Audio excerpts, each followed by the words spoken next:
ناظرین، آج 12 نومبر اور اتوار کا روز ہے۔ سویڈن سے عارف کسان آپ سب کا خیر مقدم کرتا ہے۔ آج کے دن سویڈن کی ڈائری پیش کی جاتی ہے جس میں سویڈن میں ہونے والے اہم واقعات، خبریں اور ان پر تبصرہ کیا جاتا ہے۔ تو سب سے پہلے آج دنیا بھر میں دیوالی کا تہوار منانے والے سب لوگوں کو ہم مبارکباد پیش کرتے ہیں۔ دیوالی کا تہوار جو ہے وہ ایک خوشی کا تہوار ہوتا ہے اور یہ بدی پر نیکی کی جو ہے وہ فتح کا دن ہے۔ تو سب لوگ دنیا میں جہاں جہاں بھی دیوالی کا یہ پرمسرت تہوار منا رہے ہیں ان سب کو مبارکباد پیش کرتے ہیں۔ اور دوسرا، آج 12 نومبر کو سویڈن میں فادرز ڈے منایا جا رہا ہے۔ جن کے والد جو ہیں وہ حیات ہیں، دعا کرتے ہیں کہ اللہ تعالیٰ ان کو لمبی عمر نصیب کرے، اور جن کے والدین اس دنیا سے چلے گئے ہیں ان سب کے لیے مغفرت کی دعا ہے۔ تو آج آپ اپنے جو والد ہیں ان کو وش کر سکتے ہیں کیونکہ سویڈن میں آج فادرز ڈے ہے۔ تو اب ہم چلتے ہیں سویڈن کی خبروں کی جانب۔ تو سب سے پہلی خبر یہ ہے کہ سویڈن میں بچوں کی پیدائش کی شرح جو ہے وہ 50 سالوں میں کم ترین سطح پر آ گئی ہے، اور 1970 کے بعد اس وقت سویڈن میں جو بچے جو ہیں وہ سب سے کم پیدا ہو رہے ہیں۔ ابھی جو اعداد و شمار ہیں ان کے مطابق جنوری سے ستمبر 2023 میں یہاں پہ 77,300 بچے یعنی 77,300 بچے جو ہے اب تک جو ہیں وہ پیدا ہوئے ہیں، اور یہ جو شماریات یا سٹیٹسٹکس کے مطابق جو ہے وہ کم شرح ہے۔ اب یہاں پہ سوال پیدا ہوتا ہے کہ جو لوگ جو یہاں پہ تارکین وطن کی آمد کے خلاف بات کرتے ہیں،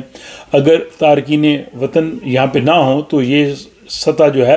اور کم چلی جائے، اور کسی بھی ملک کی اکانومی کو چلانے کے لیے وہاں پہ نوجوانوں کی اور بچوں کی جو شرح پیدائش ہے وہ زیادہ ہونا ضروری ہے۔ بہرحال یہ خبر تھی کہ سویڈن جو ہے وہ 50 سالوں میں کم ترین شرح پیدائش پہ اس وقت ہے۔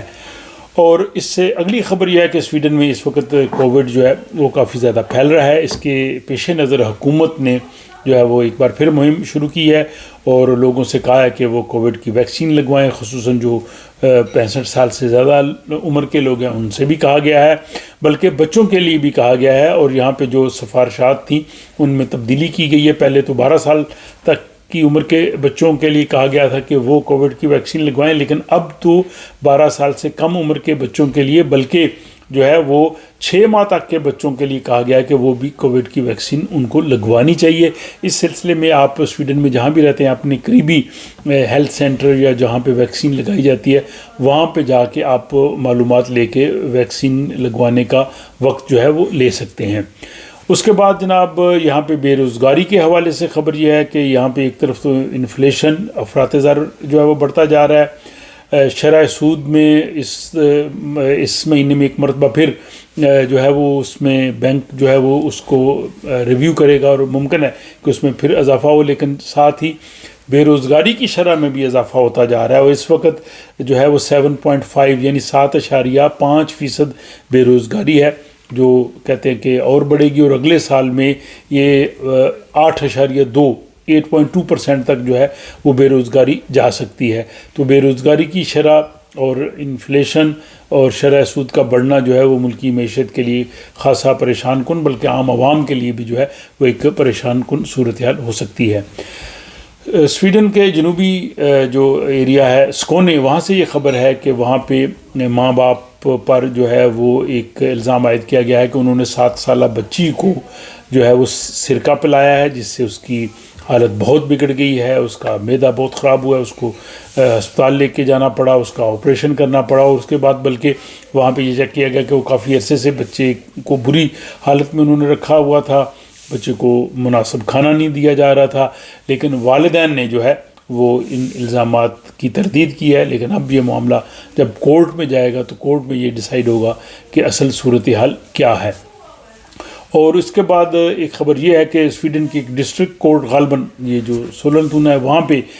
ایک ملازم خاتون جو کہ اس عدالت کی ملازم تھی، اس نے اپنے سرکاری کمپیوٹر پہ جو گینگ کے لوگ تھے ان کو ایکسیس دی تھی۔ وہ تمام انفارمیشن لے رہے تھے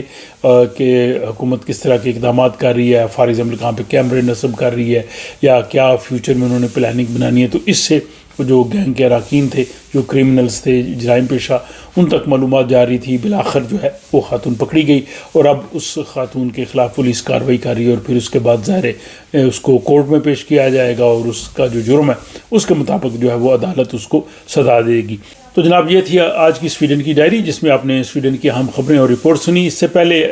وسط ہفتہ میں بھی میں نے مڈ ویک ایڈیشن پیش کیا تھا، جس میں ابتدائی دنوں میں جو سویڈن کی خاص خبریں تھیں وہ پیش کی، اور آخر میں ایک چھوٹی سی بات، اشفاق احمد نے بڑی خوبصورت بات کہی ہے کہ ایک دن ہم ایک دوسرے کو یہ سوچ کر کھو دیں گے کہ جب وہ یاد نہیں کرتا تو میں اسے یاد کیوں کروں. اپنی رائے سے ضرور آگاہ کیجیے، اپنا خیال رکھیے گا، اور ملتے ہیں کسی اگلے ولاگ میں.